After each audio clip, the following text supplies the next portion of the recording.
Hello friends, welcome to the YouTube channel learn with Harvinder sir. और इस video में हम करेंगे 10वीं कक्षा की वनगी पुस्तक में से वरयाम सिंह संधू जी की कहानी अंग संग।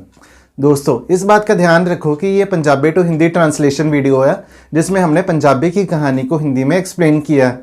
पर अगर आप सबने हमारे साथ इस कहानी को पंजाबी में समझना है या इसके क्वेश्चन आंसर या एक्स्ट्रा क्वेश्चंस या बहुविकल्पी प्रश्न एमसीक्यू करने हैं तो हमने उनकी अलग से वीडियोस बनाई हैं जिनके लिंक नीचे डिस्क्रिप्शन बॉक्स में दिए हुए हैं।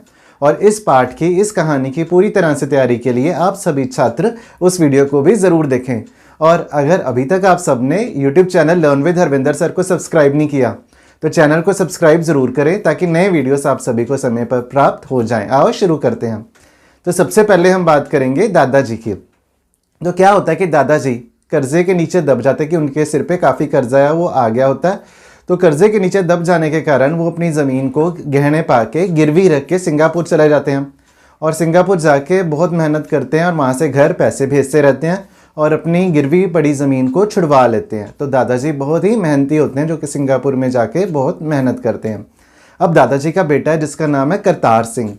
तो करतार सिंह क्या करता है? करतार सिंह अपने बाप के सिर पे ऐश करता है। जो बाहर से पैसा आ रहा है, जो विदेश से पैसा आ रहा है, उसके सिर पे वो ऐश करता है। वो चमकती हुई कमीज़ पाता है, गाजरी रंग की वो पग बांधता है और हाथों में डांग लेके, स्टिक लेके घूमता है। और उसने शिकारी कुत्ते भी पाले होते हैं और वो कई तरह के नशे भी करता है। और दादी और पत्नी, करतार सिंह की माँ और करतार सिंह की पत्नी उसको काफ़ी मना करते हैं कि तो ज़्यादा पैसे ना खर्च, तो बुरी आदतों में ना पड़, शराब ना पी, नशे ना कर। पर वो किसी की बात नहीं सुनता। पर देखने में वो बहुत ज़्यादा जवान लगता है। वो छालें भी मारता है, जंप्स भी करता है और कौडी भी खेलता है। तो कहने का ये मतलब है कि उसकी उम्र है 45 ईयर्स, 45 साल उसकी उम्र है, पर अपनी उम्र से काफ़ी ज़्यादा जवान लगता है। पर उसकी आदतें बहुत बुरी हैं। क्या क्या बुरी आदतें हैं कि एक तो वो शराब पीता है और वो कई तरह के नशे जैसे कि अफीम का नशा, नस्वार का नशा और भी कई तरह के नशे करता है। और क्या होता है कि जब करतार सिंह और उसका पुत्र अमरीक सिंह, उसका बेटा, इकट्ठे जा रहे होते हैं तो सबको ये लगता है कि दोनों भाई जा रहे हैं। तो कहने का मतलब कि वो अपने बेटे का भी भाई लगता है कि वो काफ़ी ज़्यादा जवान लगता है। तो होता क्या है कि बाहर से पैसा आ रहा है और करतार सिंह का जो काम है अच्छा चल रहा है, मीन्स कि उसका खर्चा अच्छा निकल रहा है, वो शराब वगैरह के पास उसके लिए पैसे आ रहे हैं, तो उसका गुजारा भी बहुत ही अच्छी तरह हो रहा है। पर होता क्या कि अचानक दादाजी की मौत हो जाती है और बाहर से पैसा आना बंद हो जाता है। अब उनके पास काफ़ी ज़्यादा खेत भी है। तो जो करतार सिंह है बट खेती में बिल्कुल ध्यान नहीं देता और दादाजी की मौत के बाद बाहर से पैसा आना बंद हो जाता है। पर करतार सिंह की ये जो बुरी आदतें हैं वो जारी रहती हैं, वो चलती रहती हैं। वो शराब और ज़्यादा पीना शुरू कर देता है और उसकी पत्नी, करतार सिंह की पत्नी जागीर कौर, उसको मना करती है कि तू शराब ना पी। तो वो अपनी पत्नी की भी बात नहीं सुनता और उसके कपड़े धोने वाली थापी के साथ पिटाई करता है, अपनी पत्नी की वो पिटाई करता है। तो होता क्या है कि करतार सिंह की एक बहन होती है, उसकी 2 बेटियों की इकट्ठी शादी होती है और बहन ने ये कहा होता है कि बन ठन के आना है और शादी के लिए पैसों की भी ज़रूरत होती है और करतार सिंह के पास पैसे नहीं होते। तो वो खिजा सा रहता है और वो अपनी वाइफ जागीर कौर से ज्वेलरी मांगता है, टूमे मांगता है, गहने मांगता है, पर वो मना कर देती है। जागीर कौर मना क्यों करती है? खराब आदतों के कारण। तो करतार सिंह क्या करता है, 2 किले ज़मीन है वो गहने पा देता है, गिरवी रख देता है और ताकि पैसों का जो प्रबंध है वो हो सके। करतार सिंह के 5 बच्चे हैं, 3 लड़कियां और 2 लड़के हैं, 3 लड़कियां और 2 लड़के। और जो एक लड़की है, सबसे बड़ी लड़की, उसका नाम है बंसो। दूसरी लड़की की शादी हुई है और जो तीसरी लड़की है वो 7वीं में पढ़ती है, वो छोटी है। उसके 2 बेटे हैं, बड़े बेटे का नाम है अमरीक और छोटे बेटे का नाम है महिंदर। अमरीक है वो सरकारी मुलाजिम है, सरकारी नौकरी करता है और उसका घर में क्या रोल है, क्या रवैया है, वो अपनी आधी सैलरी, आधी तनख्वाह वो अपनी माँ को देता है और वो उसकी ये अप्रोच है कि मेरी तरफ से जो मर्जी करो, कि मैंने अपनी आधी तनख्वाह दे दी, मेरी जिम्मेवारी ख़त्म। और महिंदर की बात करेंगे, जो छोटा बेटा है, वो भी खेती में बिल्कुल ध्यान नहीं देता। तो खेती के लिए जो डंगर होते हैं, जो जानवर होते हैं, वो धूप में सड़ते रहते हैं। पर महिंदर क्या करता है, उनकी तरफ ध्यान नहीं देता, खेती की तरफ भी ध्यान नहीं देता और हज़ारी टुंडे की एक बंदे के छत पे बैठ के उड़ते हुए कबूतरों को ही देखता रहता है और किसी काम में वो ध्यान नहीं देता। अब होता क्या है, एक दिन की करतार सिंह है बहुत ज़्यादा नशा कर लेता है और सुबह उसकी पत्नी जागीर को और उसको उठाने जाती है तो वो बेहोश होता है। बेहोशी की हालत में उसको अस्पताल ले जाया जाता है जहाँ पता लगता है कि उसकी मौत हो चुकी है, वो मर चुका है। और मौत के समय वो सिर्फ 45 साल का होता है करतार सिंह, पर नशे के कारण उसकी छोटी उम्र में ही मौत हो जाती है। अब करतार सिंह की मौत के बाद सारी जिम्मेवारी, घर की सारी जिम्मेवारी अमरीक के सिर आ जाती है। तो नानके अमरीक को जिम्मेवारी की पग मानते। तो क्या एक रिवाज होता है कि जब पिता की मौत हो जाती है तो बड़े पुत्र को नानके जिम्मेवारी की पग मानते हैं कि उसके सिर पे सारी जिम्मेवारी आ चुकी है।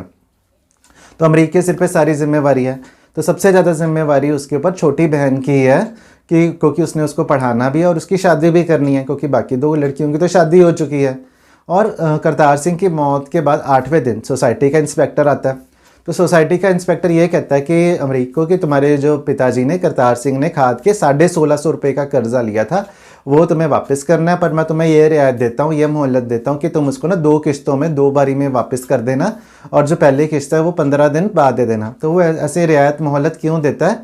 मुलाजिम भाई होने की वजह से वो मोहलत देता है, और उसको ये भी पता होता है कि उनकी जो फाइनेंशियल पोजीशन होती है उनके घर की, वो भी पता होता है, तो इसलिए वो रियायत दे देता है। अब अमरीक अपने पिता को याद कर रहा होता है, तो वो ये सोच रहा होता है कि अगर मैं अपने पिता से दूर ना होता, अगर अमरीक करतार सिंह से दूर ना होता, तो हो सकता है कि वो इतनी ज़्यादा बुरी आदतों में ना पड़ता उसका पिता करतार सिंह, तो उसको कहीं ना कहीं अपने आप भी अपने पिता की मौत का जिम्मेवार है, वो खुद को भी मानता है। तो फिर वो उन प्यो पुत्रों का ख्याल करता है, वो प्यो पुत्रों का ख्याल करता है कि जो प्यो बाप और बेटा आपस में एक दूसरे के साथ हंसते हैं तो चंगी तरह और अच्छी तरह से खेलते हैं, बट वो ये सोचता है कि मैं और मेरे पिताजी हम अच्छी तरह से खेल भी नहीं पाए।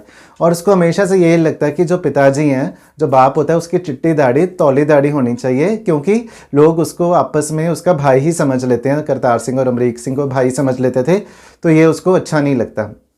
तो अब उसके बाद क्या होता है, तो अमरीक सिंह फिर ये याद कर रहा होता है कि किस तरह करतार सिंह ने उसकी माँ जागीर कौर को थापी से मारा था। तो जब उसने कहा था कि तू शराब ना पिया कर, तो जागीर कौर रो रो के ये कह रही थी कि मैंने हरी के दरिया में डूब के मर जाना है। और जो दादी है करतार सिंह की, जो माँ है, वो भी जागीर कौर को ही उसकी बुराई मीन्स कि करतार सिंह की बुरी आदतों का कारण भी जागीर कौर को ही मानती थी। कहती थी कि तू इसे गर्म रोटी देती है तभी ये बिगड़ा हुआ है, और कहती थी कि तू इसे ठंडी रोटी दिया कर। और अमरीक याद कर रहा होता है पिछली बातें, अब आगे के बारे सोच रहा होता है। तो अमरीक आगे के बारे सोचते हुए महेंद्र को कहता है कि अब आप खेती करेंगे, हम खुद खेती करेंगे। महेंद्र कुछ कहना तो चाहता है, उसको काफ़ी चीज़ों का पता होता है, पर वो चुप रहता है। तो जागीर कौर कहती है कि जिस ज़मीन में तुम खेती करने की बात कर रहे हो तो पहले ही हमने गिरवी रख दिया। फिर अमरीक को पता लगता है कि करतार सिंह ने तो और लोगों से भी कर्जा लिया हुआ है, और लोगों के भी पैसे देने हैं। मक्खन सिंह से 500 रुपये ब्याज में लिए हुए हैं। चंचल कली वाले के पास उसने पतीला पहले बेच दिया था और पैसे दे के उन्होंने पतीला वापस लिया।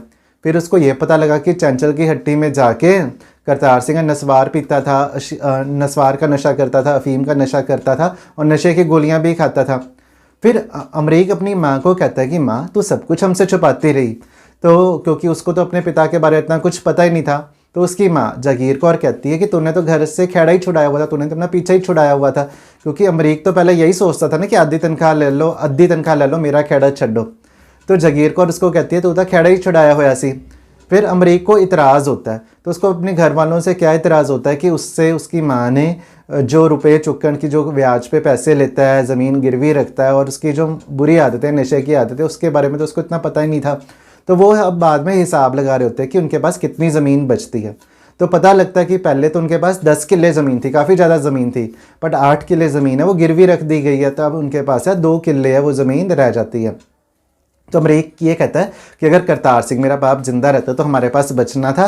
तो उसकी बात है ना पूरी ख़त्म ही नहीं हुई होती। तो महेंद्र कहता है तो बचना था ठुन गोपाल, मीन्स कि कुछ भी नहीं बचना था।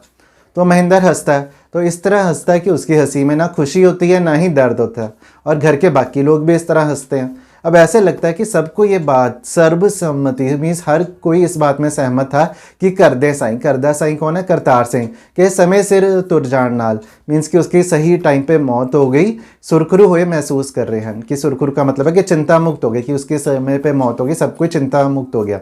तो दोस्तों इस कहानी में कहानीकार ने एक किसान परिवार की नशे के कारण हुई मंदहाली का चित्र हमारे सामने पेश किया है।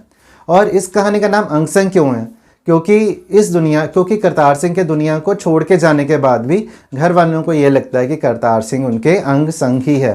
तो दोस्तों ये थी कहानी अंग संग। मुझे पूरी उम्मीद ही नहीं, यकीन भी है, अगर आपने ये वीडियो यहाँ तक देख ली है तो ये कहानी आपको बहुत ही अच्छी तरह समझ आ गई होगी। बट इस कहानी की पूरी तरह तैयारी के लिए आप सभी छात्र इस कहानी की एक्सप्लेनेशन मीन्स की पंजाबी एक्सप्लेनेशन वीडियो, इसके अलावा question answer video, extra questions video और MCQ वीडियो भी ज़रूर देखें, जिनके लिंक नीचे डिस्क्रिप्शन बॉक्स में दिए गए हैं। तब मिलेंगे आप सबसे किसी और वीडियो में, तब तक के लिए सरदार हरविंदर सिंह को दे इजाज़त। सत श्री अकाल।